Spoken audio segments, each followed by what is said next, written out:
जयंत पाटील भाजपात जाण्यासाठी आग्रही होते. संजय काका पाटील यांचा गौप्यस्फोट.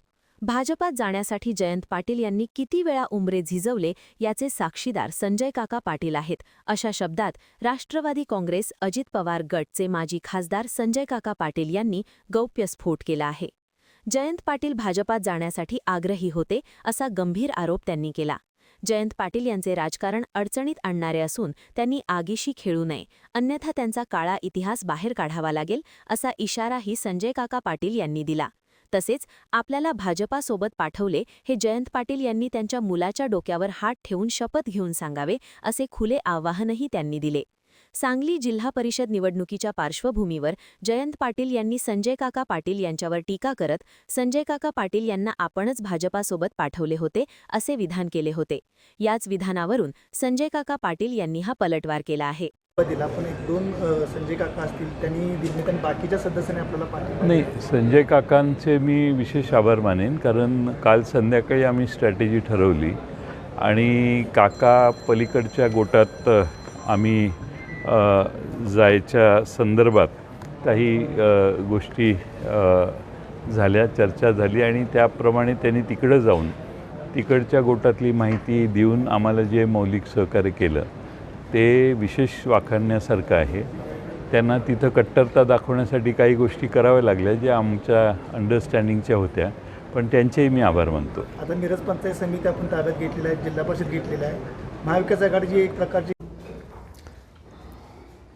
दुसरी बाजू परवा जिल्हा परिषद अध्यक्ष आणि उपाध्यक्षपदाच्या निवडीनंतर या जिल्ह्यातले माजी मंत्री आणि राष्ट्रवादी शरद पवार गटाचे नेते जयंत पाटील यांनी एक अतिशय कुचकट आणि दुसऱ्याचं राजकारण अडचणीत यावं या उद्देशातून त्यांनी एक माझ्यावर स्टेटमेंट केलं.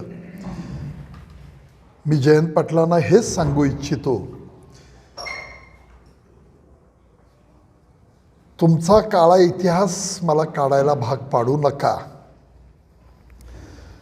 तुम्ही भाजपमध्ये येण्यासाठी किती वर्ष प्रयत्न करताय आणि किती वेळा उंबरे झिजवलेत याचा साक्षीदार म्हणून सुद्धा संजय पाटील आहे.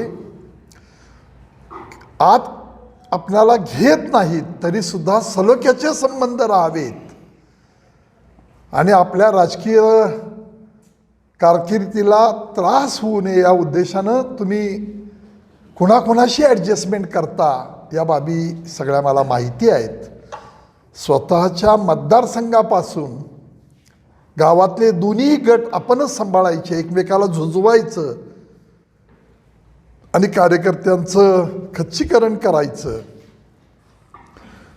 तुम्हाला वाटत असेल की तुम्ही काही या जिल्ह्यातले राजकीय बोलके भावले म्हणून काही लोकांना वापरलं, खांद्यावर हात ठेवून तुम्ही कुणाकुणाशी विश्वासघाताचं राजकारण केलं, तेव्हा ते काढायला मला भाग पाडू नका. संजय पाटील हा संघर्षातनं तयार झालेला, लोकांनी तयार केलेला कार्यकर्ता आहे. लोकसभेला पराभव झाला, विधानसभेला पराभव झाला, त्याला कारणं अनेक आहेत, पण कुणाच्या दारामध्ये जाऊन माझं राजकीय पुनर्वसन करा म्हणणारा हा संजय पाटील नाही. आलेल्या परिस्थितीला सामोरं गेलो, लढलो, लोकांनी न्याय दिला, म्हणून राजकीय जीवनामध्ये मला लोकांनी माझ्यावर विश्वास ठेवला आणि माझ्या पाठीची शक्ती उभा केली. राजकारणामध्ये पहिल्यापासून मी सांगत होतो की जिल्हा परिषदची इलेक्शन झाल्यानंतर अजितदादांची दुर्दैवी दरम्यान, जिल्हा परिषद इलेक्शनच्या दरम्यान अजितदादांचा दुर्दैवी विमान अपघातात मृत्यू झाला. त्यानंतर निकाल लागले आणि मग अशा पद्धतीनं मी मागणी केली की आमच्या नेत्यांना एक आदरांजली ठरेल आणि आम्हाला तुम्ही या सगळ्या दृष्टिकोनातून अध्यक्षपद द्या. ती मागणी